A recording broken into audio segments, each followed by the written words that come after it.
Good morning, peeps. It is Thursday. And I don't know where my sunglasses are, so oh well. Nice overcast day here on the causeway. So this morning I'm trying out my new Lav microphone here. This is some expensive high-tech gear, buddy. See right here? The Lav. Yeah, well, when you're micing someone, you gotta make sure nothing rubs, nothing touches the Lav, it's not hitting the zipper, all that good stuff. So, yeah, this is kind of like the second time I'm using the thing. At work, we use real Sennheiser wireless microphones. They're about somewhere between $2,000 and $3,000, and for the most part, they work well. And every now and then, there's drift or something happens to them. You send them off to get repaired. So it's not. They're pretty darn reliable. Don't get me wrong. They rarely fail. They failed me the time I was working on my short film, Dragonfly, and I grabbed one of the wrong ones that had some kind of electrical problem. And it was a little odd. The damn thing started drifting. The hard thing started drifting on me.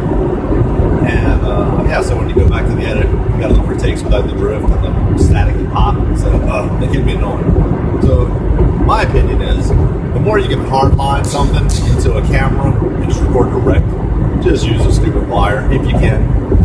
You know, if you gotta boom it, boom it. If you can lob it, lob it. Lob it almost always sounds better. Boom sounds great if you're in a controlled area and you're over them and you can follow them. If you got a boom operator that knows what they're doing, and then I constantly dip the thing into the camera.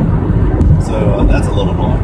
The boom dips into the shot. Because you gotta get close to the boom. I mean, literally, as close as you can get it. You know, we do commercials and talking head stuff, and we're using a boom. The boom is literally just out of the shot. I mean, you drop it down till you just see it, then you bump it up a hair. You want that thing very close, and you want it crossing their path of their speech. So, but anyway, yeah, this little jobby, not really high tech. This thing was $1 on Wish. So yeah, it's a Wish microphone. So it's got a nice little clip to it. You know, it's got a nice little lapel clip to it and everything. And if I was, not driving, I would have tucked this thing away and made it neat. And you always want to, you don't just like, sloppy live miking drives me crazy. You got some, I mean, I know a lot of times like press junket stuff where they're just shuttling in and out to the next stool for their interview. I've been in a few press junkets and there's no time for anything. But if you can, for crying out loud, don't mic them here and have a cable just cross their chest, all twisted and crooked. It's so horribly tacky and lazy looking. I mean, the least you can do, clip it on their jacket and tuck the wire beneath the fold of the jacket. You don't have to untuck their shirt, untuck their t-shirt, which is the correct way to do it, and tape it under there and make sure it's hidden out of the way. You don't have to do all that. Just tuck the dang wire under a jacket or something. I mean, so many people are so lazy with that. That is like my number one pet peeve. Seeing someone dressed to the nines, looking sharp, and they got a big wire crossing their chest, like some badge of shame, and the wire's just twisted and gnarly, and they got the lapel crooked. The lapel's supposed to be straight up, as close as you can get straight up through the path of their speech.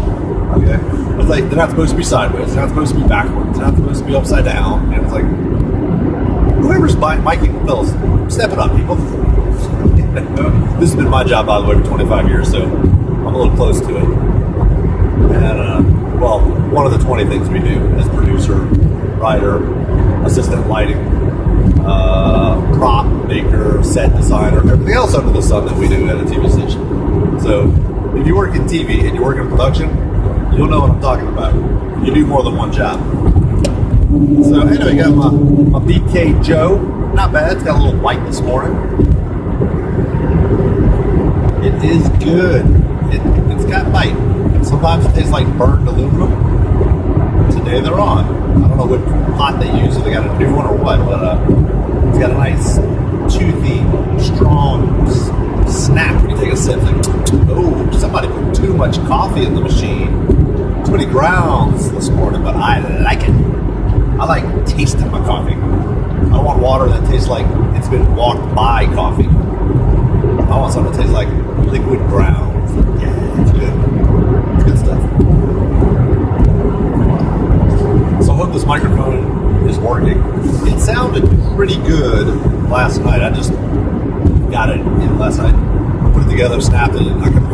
my lapel, my usual little red lapel microphone. I think this came from my son's Spider-Man 360 game he just got. So yeah, this one works pretty good. It sounds horrible when you're talking to someone, especially women on the phone, because they have high-pitched voices. That thing, I don't know what it does. It tunes down the treble and it cranks up the bass. And there's no way to adjust the thing. I got to go on my phone and adjust the levels. And even then, it doesn't. It like clips high tunes. I mean, cheap headsets. You spend $50 on a headset, it's going to sound better. In this business, more than almost anything, the more you pay, the better it gets. So let's see what $1 gets you. So yeah, there's I'm impressed. This little lapel's nice. I bought other dollar ones off of eBay and stuff, and they crumble in your hand when you take them out of the package. This thing seems a little beefier, and I may have splurged a little bit. It may have been $1 plus $2 for shipping, so $3 for this thing. Okay, the clip alone that holds this thing together is worth $3. Little clips are hard to find, and I mean this one's a little big and tacky looking. The Sennheisers are like tiny, tiny. You can't even see them. And I don't even know if you can take the windscreen off of this thing. I'm afraid to touch it. It might crumble in my hand. But anyway, last night it sounded pretty good, But Wish has some interesting stuff. I like the Wish production gear that they offer you. It's it looks legit. They have these giant hinged arms that hold these big studio-looking Sennheiser assemblies, big old desktop mics that look so cool and sexy with little stabilizers and holders and big hinged arms like the Pixar lamp, all that good hinged goodness. And they're like $10. So it's some plastic shell with some shiny paint on it with this thing on the inside. But hey, this thing doesn't sound half bad, I listened to it last night and I'm always amazed when anything that costs $3 even works, Now Dollar Tree, I'm realistic, okay? If you get one day out of Dollar Tree electronic devices, I think you've gotten your dollar's worth, okay? Like, I'm using a Dollar Tree double USB charger that plugs to my car. Now, the doubles somehow are a little more larger amps, or more amps. So you get one port that's a little higher than the other. So it's a slight bit faster charger than the whatever it is, the 1.3 amp. It's just horrible.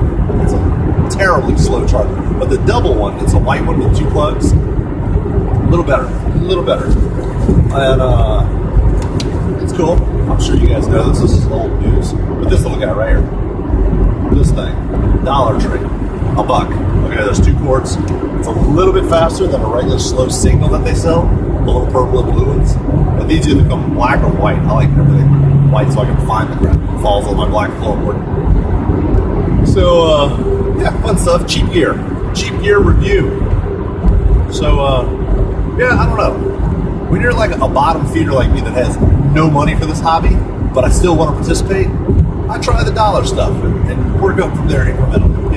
Typically, all my gear is either a birthday present or a Christmas present. It's an expensive hobby. It's fun, and I enjoy it. And of course, I drool for a $30,000 Red camera. Who wouldn't? It'd be fun. Give me some $10,000, $20,000 lens to go with that bad boy. Give me a whole Zeiss assembly of primes. And of course, I can spend $1 billion. Give me $1 billion. I'll spend it in a month on gear. But for now, it's just a little hobby. And things are tight, so I got to watch how much I spend. So I'm always up for trying cheap tech. So the cheap tech review, I guess, is what this would be called. With my little 8-click thumbnail. I'll have a nice little live mic and cheap tech review off to the side. I think my favorite part of these things are making the thumbnails. Clickbait's fun. I work in advertising. I try not to be misleading, but it's always just me here chit-chatting on the bridge. Me and the causeway. See the causeway? Causeway. My life right here. 24 miles, one way, twice a day. 24 years now. 25 years. But I like it. My favorite part of the drive is this bridge.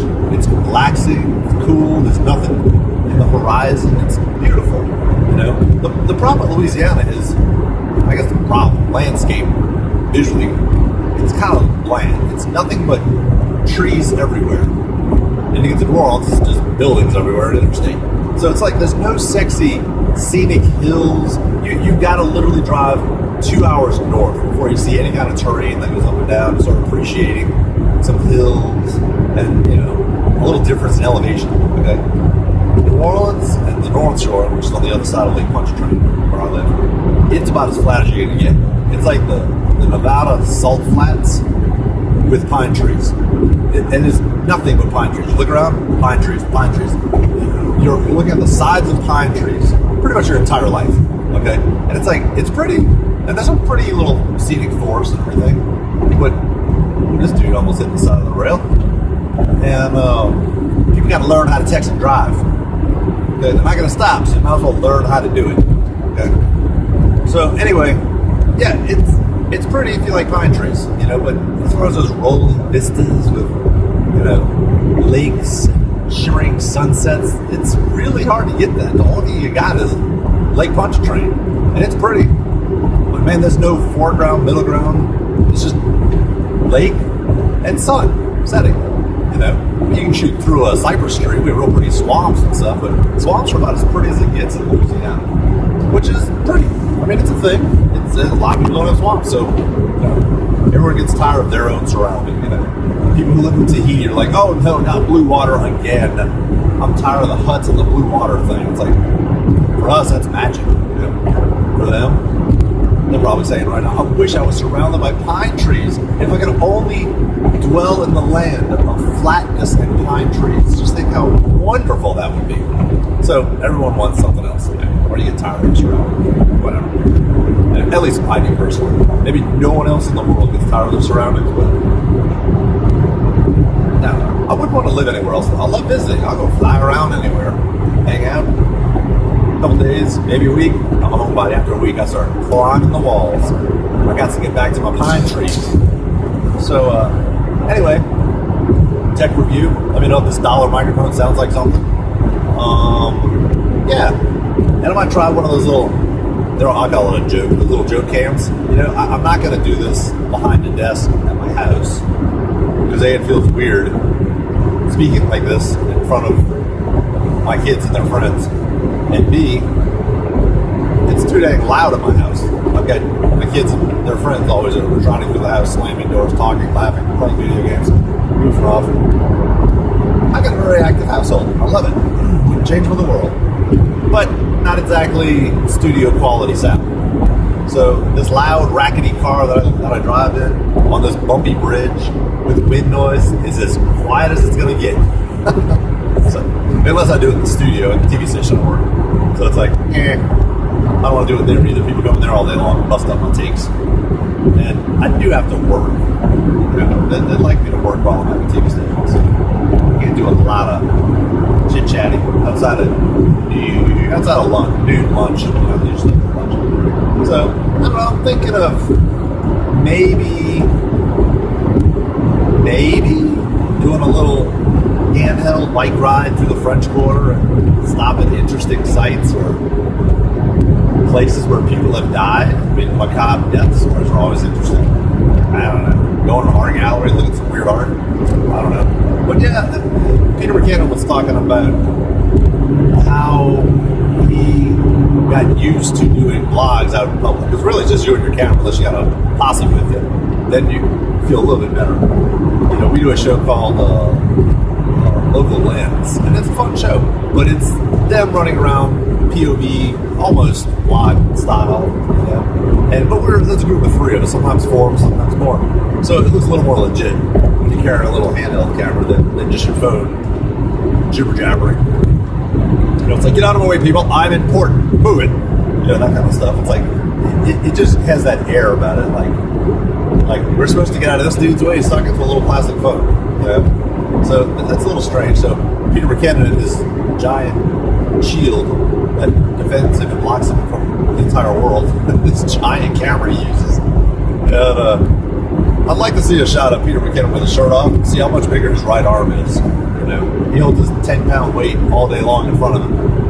It's a beautiful camera, but good Lord, you really need a camera with a battery this thick for a 5-minute vlog? I mean, I don't know. I guess it's nice I haven't changed batteries, but damn. I'd rather carry me 6 little batteries this big on my belt or in a bag than a camera battery this big, by that big, all day long like this. Hey, whatever works for you, you know. I don't know. Little batteries last if you keep them fresh. Don't let them get too old on you. You know, keep the ones in there. You're stocking. They're cheap. I don't know. I mean, if you're going to be out there all day, you know, we use bricks. We use $4,000, $3,000 bricks this big on our what do they call it? Pro Cell, I forget what they call it, for our cameras at work. Because we're out there all day. We leave at 9, we come back at 5 or 7 at night, and we need 4 or 5 bricks. You know, you're out there all day. You're shooting, setting up. Sometimes using for the lights, the LED snap-on lights, of course. Really nice setup. None of this is under $1,000. All expensive stuff, which is good for the TV station. And you want industrial stuff if you can get it. You know, I mean, if you're going to get something that's going to last forever, do it. But if you can't afford it, buy a $1 microphone. The cheap stuff's out there. You might have to replace it every couple years. Who cares? It's $1. It crumbles in my hand. Guess what? I'll order another one for $1. Who cares? But stakes go up a little bit when you are getting paid gigs. You got paid gigs or a wedding for a friend or whatever, and you use dollar gear, you're rolling the dice. You will find yourself praying to the cheap tech god. Please, don't let my $1 microphone fail on the bride as she gives her speech or soliloquy to the crowd. You know, it's like, you know, you don't want your $1 mic to crumble while the groom is giving his speech. So a little stressful when using cheap stuff. But hey, even the expensive stuff fails on you, like it did for me. I want to burn that Sennheiser that failed on me. So yay, we're stand still on the causeway here. This happens every now and then, not as often as you'd think. There's a wreck or something. Somebody's probably texting or vlogging on the bridge. You know, you gotta watch those people. Yeah. So this is my review. Sounds good on my side. Nah, I'll play it back and listen to it. But hopefully it worked at all, you know, for that matter. Can never tell. Yeah, it's weird. It's doing the PewDiePie headphone chit-chatty talky, you know? That's kind of what this was like similar to. It's weird hearing your own voice echo in an area when you're used to doing earbuds, because earbuds kind of cancel things. It's a strange thing, you know? It's like it feels more naked, not having the world muffled in your ears. So it's one of those things, whatever you get used to. But I get used to this, 2 or 3 more of these. So it's fun. So anyway, update on the film thingy. You know, I'm not the best example of how you should make a short film, for that matter, how to do any kind of production, because this is like, there's cash, well, there's pro level, people that really want to move around the world, are willing to move around the world, globe trotters that skip around, East Coast, West Coast, wherever the action is in the world. They're youngsters, they have no children, no wives, plural, and they just hop around, do what they want. And this is the business for that guy or gal, you know, if you're willing to move. You know? And if you're willing to move and hop around, do it. And a lot of people do it. 5-10 years, they get burned out. I'm going to settle for a TV job, you know, in New Orleans. And, you know, because you could be a homebody at that point. But do it. They always say, do it while you're young. Do it, you know. So, yeah, it's a... I don't know how many M. Nights there are out there, you know. I always bring M. Night up as an example. He tries as much as he can. I'm sure now he's starting to reach out a little bit more, think a little more global. But he tries to shoot everything in his backyard. You know, he's always within like a 50 or 100 mile radius of his house, you know, wherever he lives. Idaho. You know, he goes downtown, shoots Devil in an Elevator, or whatever it was, you know. It's like, he tries to shoot close, which is cool, because there's a billion stories you can tell in your own backyard, you know. And if they're worth their weight in salt, you know, you don't have to have the Grand Canyon in every shot. You don't have to have the Eiffel Tower in every shot. And these days, God, it's all existing digitally. You can just put it in the background. I mean, we are in Paris, the Eiffel Tower, the background, and they're in Idaho, you know, whatever. And it's like, I wonder how they work the like every day gets better. There's no doubt about that. Like, okay, Eiffel Tower shot in what was the latest movie where they blew up the world? Avengers. Who knows? The poor Eiffel Tower is always getting clobbered. So anyway, CG film special effect extravaganza du jour. Paris, Eiffel Tower, sunset, whatever. Okay, they have that rendered. Okay, how many times can they sell that in a movie? You know, it's like they have the 3D world. They can turn it, change the lighting, time of day. It's all layers, you know, affected by a custom light setting to make it look different. You know, zoom in. You know, depends on how it was designed for a wide shot or a tight shot. But point is, the ILM, you know, what if Joe Blow me, you know, not exactly Steven Spielberg comes up to them and says, hey, I need a shot of Eiffel Tower in Paris. We're going to have a giant frog bounce through the background behind it. I need a wide shot, you know, kind of like the one you did in whatever Avengers, I don't know. So do they actually start from square one every time, or are they using the 3D, you know, existing renders for like rehashing? It's basically rehashing, you know, for other movies. And it's like, why wouldn't they? But it's like, I guess it depends on your budget movie.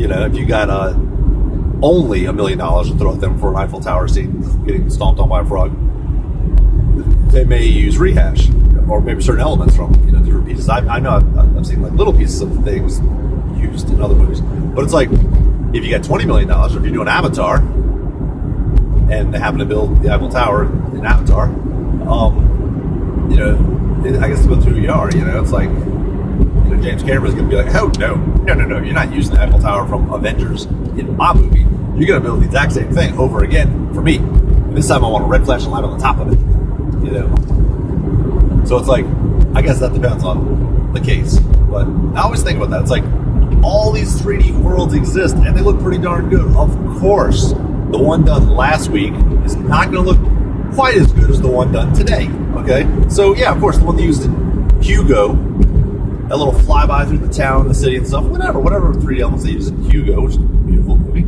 you know, which looked legit at the time to me. You know, it's all about environment, atmosphere, and what you key between the layers to distort the world. You know, like, you know, if you're looking through a dirty windshield, is it hailing? Is it foggy? Is it misty? Is there condensation on the glass? It's all these layers in between you and the world that make things look real, you know?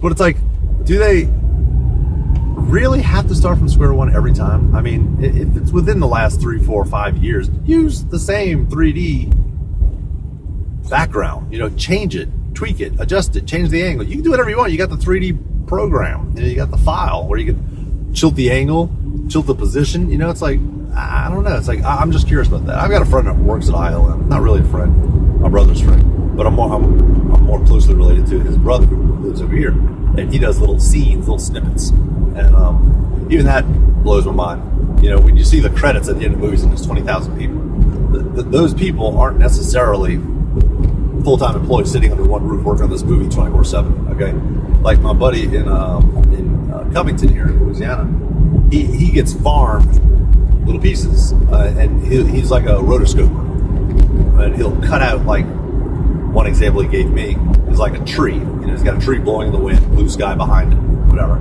He'll cut out the tree as the leaves are blowing in the wind.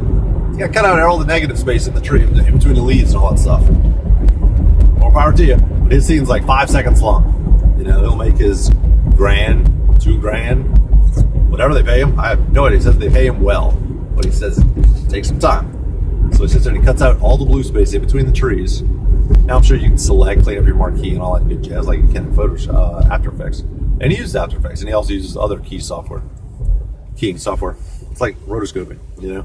So he uses these things, and he gets paid. So that's it. He did a 5-second snippet. It's like, whatever, Optimus Prime is about to get thrown through a park, and this tree is foreground. So they need to have Optimus Prime go behind the tree, so you got to cut it out, you know. I don't know.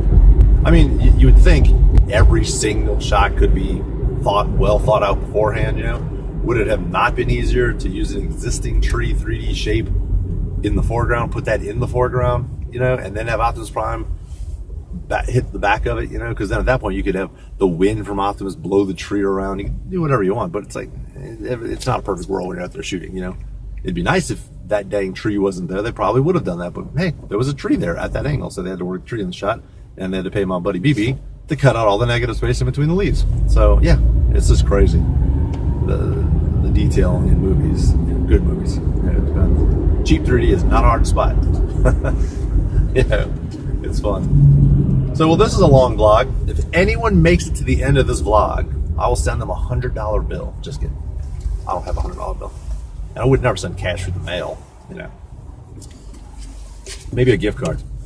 Tell you what, if anyone makes it to the end of this vlog, I will send you a $20 PJ's Coffee gift card. This is a gift from my ex-wife. And there's like no PJs around here. There's like one on the way. $20 gift card, buddy. $20. I'm serious, too. Of course, there's no PJs where you live. PJs is a local company, so it's kind of useless. Hey, unless you live in Louisiana, you'll get a gift card. But, yeah. Oh, man. I wonder if that'll start getting viewership if I start giving stuff away. Like, I was looking at Peter McKinnon's first videos. Man, they were rough. They were rough. The man was not smooth and buttery and creamy delicious, as he likes to say. You know, all the gear and equipment. As he was in the beginning. You know, he was clunky and nervous and awkward and wasn't smooth. And you could tell, it's neat. It's like floundering around in the dark, trying to find the right path that fits him best. You know, it's interesting. You know, it's neat watching people develop, because I mean, he's polished. I mean, these days he's ultra polished. You know, it's like he puts the time in, he invests the money in the equipment. I wonder what that, like, the tipping point is. It's like, do you know? At what point does Canon start sending you $20,000 lens to practice with? You know, does Ronin send you the new whatever? Does DJI send you the new whatever? You know, it's like you know, Casey Neistat and you know, Peter McKinnon and all those guys, that they're like a team now. They team up together, which it helps each other out, which is really cool. It's a really cool community, and it's fun. I mean, all those people that love cameras, you know, go to sleep with our little Canon next to us on our pillow. You know, we just love tech gear. It's interesting. You know, it's like Casey Neistat, he had like 55 boxes in his house. You know, I mean, he's getting all this here. Who knows? It might be TVBS. You know, maybe they're all old boxes. You know, whatever. It's all, you know. You got a bait click. You got a bait click. You got a bait click. You got a tease. You got a bait click. I work in TV. That's all they do is tease the next thing coming up. You tease. You know, so it's like, you got to do what you got to do to get people to watch. But, you know, it's like, when do they start sending you gear? You know, it's like, when you start, and you got to ship and send the stuff back. You got to return stuff. I guess, I wonder what the rule of thumb is, like a Canon. Okay, this guy's got 1 million subscribers. We're going to talk about our new camera lens, and he can send it back to us. You know, at some point, it's just shipping for them. They're going to sell this thing used, you know, 2% less than the original price. And everyone knows Peter McKinnon will take care of gear. This stuff looks brand new. It's 10 years old, you know. So, you know, I guess they figured, well, the guy's not going to slaughter it, so we probably should send it back to us in one piece, you know. And what kind of weird fate is that? Within Peter McKinnon's hometown, there's a Canon distribution center. You know, this is like a Canon factory. It's like this giant, ominous gray building with Canon on the side. And he goes there every day of the week to swap out these new $10,000 lens. Let's play with a new $20,000 lens. And it's like, that's like kid in a candy store. I'm like, what kind of weird alignment of fate was that? You know, that Peter McKinnon and Canon are in the same town. And hey, that's awesome. More power to them. I mean, I suppose the same could happen with a camera shop, but poor camera shops. That's awkward. You walk in there and it's like, hey, can I try this lens on so I can order it on the internet? Thanks. And it's like, awkward. You know, why would you ever pay $50 more for a lens that you could get the exact same lens for $50 less with free shipping online? I mean, sorry, camera shops. Sad. I mean, they got their experience and stuff, and you can test drive it and stuff, but they should, I don't know what the heck the future of shopping is, but poor camera shops. And Yeah, so this one's just rambling on and on and on and on. So if you're welding or learning how to weld in your shop right now and you just want this in the background, here you go. It's me or some DJ, just blah, blah, blah, blah, blah. So anyway, I guess this is painfully long enough, people. Don't know if anything was learned here. I'm excited to hear this wonderful mic. See if it sounds like anything now that I've spoken in it for an hour. Yeah, well, till then, I'm still working on my weird little short film. I've got angles I was looking at yesterday. They're weird. I think I'm going to do like a little tiny marionette or, gosh, I don't want a key, but green screen of like someone like walking. Maybe it could be reverse walking. Maybe that'll look distorted and weird enough, I don't know if I want it to look creepy and demonic or just strange. It doesn't have to be evil, it's just strange. Strange doesn't always mean evil. So maybe I can do uplifting David Lynch. It'll be like an uplifting, positive David Lynch feel, But I don't know. Still need the screechy steam and the scratchy noise in the background. So yeah. Anyway, that's enough for now, peeps. Till next time.